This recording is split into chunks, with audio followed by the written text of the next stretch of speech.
Hello everybody, William the Creator, and today we're doing a review on the Marvel animation show called Your Friendly Neighborhood Spider-Man. Yes, the way that Norman Osborn in Black was, he was really good. Coleman DeMango did a good job as Norman Osborn. He was really good, but he was like, Spider-Man. Spider-Man. I don't know, he did so good with that deep voice. But other than that, this is actually part of the MCU, but in a multiverse alternate universe. And y'all, I'll tell you exactly why in the movie. So there will be spoilers. So if you don't want to watch this, you don't have to. If you want to, you can continue watching it if you don't care, because I don't know if people want to watch this or not. But I enjoyed it. I watched every episode every week when it came out. But yes, this movie is part of the original MCU, but not our MCU, in another multiverse of their own MCU, which had the same events. And the reason why is because this takes place right after Captain America Civil War, because Peter Parker don't get bit by the spider. Sorry. He get bit by the spider after Civil War happens. Yes. Or was it 5 years? Or he get it before 5 years Civil War happened. I think it was 5 years before Civil War happens. He gets the bite. So he got it during one of the events of the Avengers. I don't know, it was either, I think it was between, because it was either between Avengers and Avengers Age of Ultron, and then 5 years later, that's when Captain America Civil War happens, because of because during the whole time through the show, they were talking about the Sokovia Corps, the Sokovia records, basically where the heroes are not going to be checked on every time, like they do something and there's like some type of collateral damage happening in the city of destruction, then they're going to be accused for doing it. So technically, that's what a lot of it about behind the scenes of the animation is. You don't see it happening and stuff, but during like the Avengers, they were going through that whole sequence, and then after Peter Parker get bit 5 years later, Captain America Civil War happens, and after they release the Sokovia Accords, and that's when you see on the news they're talking about the Captain America and the Winter Soldier just disappeared, and Iron Man couldn't find them, or anyone that's who's trying to go and arrest them can't find them. But yes, let's continue. I'm getting off board with this. So Your Friendly Neighborhood Spider-Man take place in like I said, alternate multiverse of Peter Parker, where he get by spider by spoilers again. If this is spoilers, if you don't want to listen to it, get out. But I think it's already too late. I already spoiled the other one before, but he get bit by a spider that comes to a portal that was created by Doctor Strange. Well, not created by Doctor Strange. You think it's created by Doctor Strange, but when you get to the last episode, you see how it goes into a loop and shows you what actually happens. But he get bit by a spider coming through a portal, which people think was created by Doctor Strange, and that's when he becomes Spider-Man. And then during his adventure of those 5 years, you just see him trying to become Spider-Man. Well, you don't see the 5 years. The 5 years already passed, and he already been doing his routine as Spider-Man, but he's still a bloody amateur at it, because he don't even have an outfit yet. He's just wearing his get up and stuff. And the first person he makes friends with before he got bit was Nico Morando, I think her name is. She's the chick from The Runaway. She's the Asian chick with the magical necklace, had the magical spell, because her family were traditional spellcasters, I believe. Yes, he becomes best friend with her, and they become best buddies. There's no Mary Jane in this, so there's no Mary Jane, but he started hanging out with her. 5 years later, they're best friends and stuff. The one girl that he has a crush on that was living in the same apartment, she's dating a guy who becomes one of his villains. Later in the comics, called Tombstone, was like a big buff dude who's like, his skin is so indestructible that nothing will hurt him. Yes, you actually fight him in the Spider-Man games and Spider-Man 2. I think it's Spider-Man 2. You don't fight him in Spider-Man 2. You save him in Spider-Man 2, but you fight him in the first Spider-Man game. And he's also I think it was in one of the animated Spider-Man movies. I don't know for sure, but yeah. So Tombstone, but you see him before he becomes Tombstone. You see him that he's like this rich. He's not rich. He's actually like not middle class, close to poor class, but he's a smart kid who loves science. Got A's in his class. A jock, football player. Famous, popular by all the kids, and he's dating the girl that Peter Parker has a crush on, not knowing that when he wants Peter Parker to be his science partner. And they start talking to him about science. Peter Parker's like, shit, you know your science stuff. And they become best friends too. So it's kind of cool seeing that. And then later on, he saved Harry Osborn.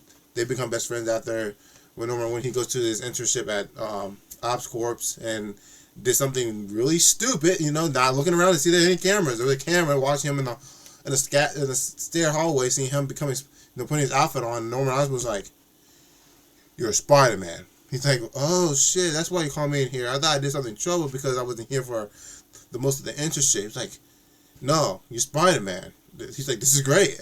I can help you out and stuff." And then he just started helping. And now, knowing the whole time, we know, okay, Norman Osborn doing this for a reason. And later on, you're like, yeah, he's doing this for a reason. But then that's when Peter Parker finally meets Harry Osborn, and they become best friends and stuff. And it's pretty cool seeing their dynamic, because seeing like a different race for the character for the Osborns. I actually enjoyed it. I know a lot of people were complaining about it. I don't mind. Like, even like the chick who becomes Peter Parker's mentor. She's supposed to be she's the female, but in the female, for the Lizard. Well, in the comics, the guy who was the Lizard is a white male, but they made her a black chick, and I was like, I'm fine with that. She was good. And then there were other characters that were introduced. Like, you see one dude who was actually his Rhino, but you don't see him as Rhino and stuff. Or unless it was the female, I don't know. There were two characters that the main chick was wearing a Rhino helmet, shooting beams from it. You see the Chameleon for the first in there, but he was only had like a little short role. That was cool. There was just a bunch of characters cameos in it. Like, Peter Parker fight Daredevil. Daredevil had his sidekick, which I don't know what her name is. She said her name. I don't know for sure.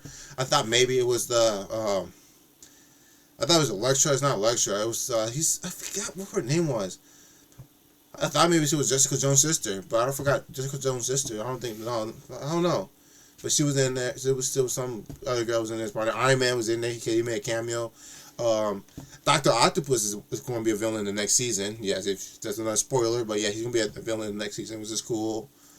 But yeah, it was just a cool animation. The story was good. It was just showing him trying to become Spider-Man, trying to try all these outfits to become Spider-Man. Had Norman Osborn helping him get the right outfit, just to use to get the reputation he needed for people to say, "Hey, this Spider-Man, the savior of New York," and stuff. And every time he tries, stuff happens. He gets ass beat by Scorpion, because Scorpion is actually one of the major villains to Spider-Man in this first season. What else? And then of course Norman Osborn did something with the machine that he had these interns create, and it created some type of something, and that's when you get that loop thing with Doctor Strange going from the future to the past with that spider, and that's how Peter Parker got his powers. So it's like a past future thing. It's kind of cool. There was I can't talk about the other characters because there's another character in there. And one of the interns, one of the girls is from Wakanda, so I don't know if she's actually going to be like, I don't know if she's like T'Challa's sister. I don't know for sure, but she's a Wakandian who's smart with tech. I thought it was Wakanda's sister. I thought it was T'Challa's sister, because T'Challa's sister's into science, and that's the only character in Wakanda that's into science. And she was there, Norman Osborn, at the Oscorps, doing those stuff as an intern. You got the Asian dude, Chow. I forgot how to pronounce his name.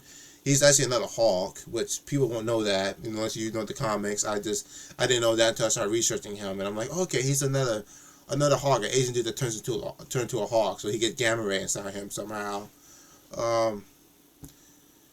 Yeah, there was just a lot of character cameos in this, and you actually see Nico use her magic a little bit in it and stuff, but there was a lot of like serious tones, sad tones. There was a lot of there was vitalistic tones, because it's basically, like I said, it's part of the MCU of another multiverse, because Spider-Man don't know Iron Man yet. He doesn't know Tony Stark, so Norman Osborn is actually his mentor. This is Captain America's gone with the Winter Soldier. What else did they mention about? The Sokovia cohorts was mentioned, and I think that's basically it. And I just know that season 2 we're getting Gwen Stacy, of course, Spider-Gwen, and some other characters, and then the other characters that started evolving in the first season, it's going to evolve more in the second season. Like Tombstone finally got his powers, so he's going to evolve later on. Spider-Man finally got his actual suit, so he's going to be shooting on. Venom is the one that's the somebody that's Venom, because Venom was not Venom, but a creature that's like Venom that Doctor Strange is fighting. One of the pieces came off him on the last episode, and now it's out there somewhere. And I know Norman Osborn has it now, so he can do something with that. Hopefully he doesn't experiment on Harry to give it to Harry, because that would be. I don't want to be just like the games. I want to separate from the games, for that storyline. But it was a good story. I loved the story. It was different. It was fresh. It was something unique. This is a big major spoiler, so I'm sorry for all the spoilers if you got this far. But the one in credit scenes, Peter Parker's dad is still alive and he's in jail. Yeah, Aunt May went and visited him, and he asked Aunt May, "How my son Peter doing?" I'm like, "What the hell?" Yeah, that's exactly what I said. I said, "What the hell?" I'm like, this whole time Peter Parker's dad's in jail, so it made me think, if we go to the MCU 616, is he in jail or is he actually dead? But we don't know, because in our MCU, we don't know where Peter Parker's parents are. I don't know if his mom died, his father's still alive, or his mom and father died, or his mother's still alive, his father died. The only thing we know is that Uncle Ben's gone and now Aunt May's gone. So, and then I don't know how they're gonna do Spider-Man 4. If they're gonna bring in his father, he's been in jail, like they said in the animations, the Spider-Man animated show, that he's in jail, or something else happened. But it was wow. I was like, his dad in jail, and this is part of the MCU in another multiverse. So something's gonna happen in our MCU. In Spider-Man 4, which comes out next year in July after Avengers Doomsday, where it's going to probably reveal about his parents, because we still know nothing about his parents or what happened to Uncle Ben. And we know something will happen. We know about in the animation, they explain about what happened to Uncle Ben in this animations show, but in live action movies of the Spider-Man MCU, we don't know nothing about the family stuff. Just that the only thing we know is that we don't see Uncle Ben, he's not around. His parents, we haven't seen them yet, they're not around. And now Aunt May's dead. Yeah. I don't even know. But other than that, like I said, plot, 100% good. Characters, the dynamics between all of them was good. Voice acting, it was really good. Like Coleman Domingo brought everything he had for Norman Osborn. He did a good job with Norman Osborn. He even said, and even told Kevin Feige and people at Marvel, he's like, I want to play this character in a live action if you can't bring me in, And I'm like, bring this man in to play a black Norman Osborn. I don't care. I don't care if haters are going to hate this. Haters are going to hate, but if people are going to love it, and I'm one of the people that love it. So, bring him in. And he's a good actor. He was nominated for the for Oscar yesterday for Best Actor for Sing Sing. That's really good enough that he can play a good Norman Osborn, Seeing the different Spider-Man outfits in the first season was cool. Some of them were ridiculous. Some of them I was like, what the hell is he wearing? There was one where he wearing his looked like a bloody ass helicopter. He just flying around with propellers, flying everywhere, and he got stuck in a tree. And then there was one where he was like a vampire bat thing, like Batman. He scared a little kid to death just by after seeing his cat. That was hilarious. And people about to beat Spider-Man's ass with just be scaring a kid. It was cool. And then that's when he finally got set up with the white. Like the anti-venom suit, which it's not actually venom, it's just a white suit. And then the white suit, but then something happened to it, and then later on, he finally gets that red suit. So it was cool. And then the reason I said it's another multiverse thing, because the Watcher was at the end, and the Watcher's being played by, God, what's that dude's name? Oh, he's from you guys know what I'm talking about. He's from Westworld. I don't know for sure what his name is, but they're saying that he might show up in Avengers Doomsday, and maybe they say he might show up in Fantastic Four, the first step, because they say that he might warn the Fantastic Four about Galactus coming, because that's what he does in the comics, the Watcher. So I know the guy's name. It's not coming to my head, but it'll come later after this video. But yeah, this show 9 out of 10. It's good. Check it out. It's on Disney Plus. They're already working on season 2. They've been greenlit for season 3. After season 2, they might greenlit for season 4 and maybe season 5, because I can see this going on for a while. It reminded the other thing I mentioned is that opening for it was banger, man. I mean, it's like, how the other one is like Spider-Man, that whatever a Spider-Man does. This one did the same thing in the beginning like that, and then it goes into a beat with a rap. I'm like, I'm like, okay, this kicks ass. The guy's just rapping and stuff while the people in the background saying, Spider-Man, I'm like, whoa, this is a badass opening for a Spider-Man animation. But yeah, it's 9 out of 10. This was a good animated Marvel show. Bring me, like, it was fun to watch. I know people don't like the CGI animation. I don't mind it. There's one Spider-Man show that had really terrible CGI I will not watch.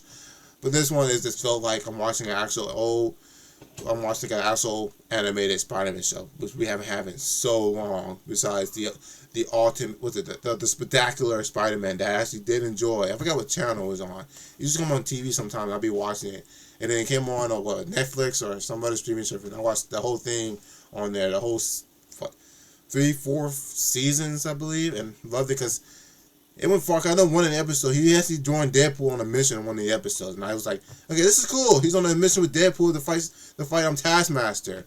Yeah, so this is that. It was up there. It's not gonna be one of my top favorite Spider-Man animations, but it's definitely up there being good. I gotta see the other season, and it might prove itself after those other 2 seasons that got greenlit and stuff. So, other than that, thank you for watching this video. I'll see you all in my next video. Goodbye, everybody.